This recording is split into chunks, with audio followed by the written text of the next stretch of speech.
বিধানসভা নির্বাচনের আগে সতর্ক পুলিশ প্রশাসন। এবার আগ্নেয়াস্ত্র কার্তুজ সহ পুলিশের জালে গ্রেপ্তার এক ব্যক্তি। গোপন সূত্রে খবর পেয়ে বিশেষ অভিযান চালায় পুলিশ। এরপর ধৃতের কাছ থেকে বাজেয়াপ্ত করা হয় একটি আগ্নেয়াস্ত্র ও কার্তুজ। অভিযুক্তর বিরুদ্ধে সুনির্দিষ্ট মামলা রুজু করে ধৃতকে তোলা হয় আদালতে। কেন তার কাছে আগ্নেয়াস্ত্র মজুদ ছিল তার তদন্তের স্বার্থে হেফাজতে নেওয়ার আবেদন জানানো হয় আদালতে। সূত্রের খবর, শুক্রবার রাতে নদিয়ার কল্যাণী থানার পুলিশ তথ্যের ভিত্তিতে অভিযুক্ত সঞ্জয় শিকদার নামে এক ব্যক্তির বাড়িতে অভিযান চালায়। তল্লাশির সময় পুলিশ তার কাছ থেকে অপরাধমূলক জিনিসপত্র বাজেয়াপ্ত করে, যার মধ্যে ছিল একটি দেশি আগ্নেয়াস্ত্র এবং 1 রাউন্ড কার্তুজ, এছাড়াও গোলাবারুদ।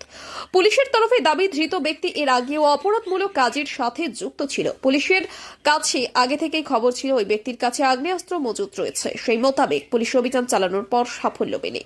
উল্লেখ্য, সামনেই বিধানসভা নির্বাচন। অপরাধমূলক কাজ দমন করতে ইতিমধ্যেই তৎপর পুলিশ। গোটা রাজ্যের পাশাপাশি নদিয়া জেলার বিস্তীর্ণ এলাকায় চলছে পুলিশের নাকা চেকিং। এবার পুলিশের অতি সক্রিয়তায় আগ্নেয়াস্ত্র মজুত রাখার অপরাধে পুলিশের জালে গ্রেপ্তার এক ব্যক্তি। জানা গেছে, বিধানসভা নির্বাচন যত এগিয়ে আসবে ততই পুলিশের এই সক্রিয়তা বজায় থাকবে। অনেক বছর ধরে আমার পছন্দের গয়না সঞ্চয় করেছি, এবার দেব আমার প্রিয় মানুষ। না, it's yours. Now it is yours.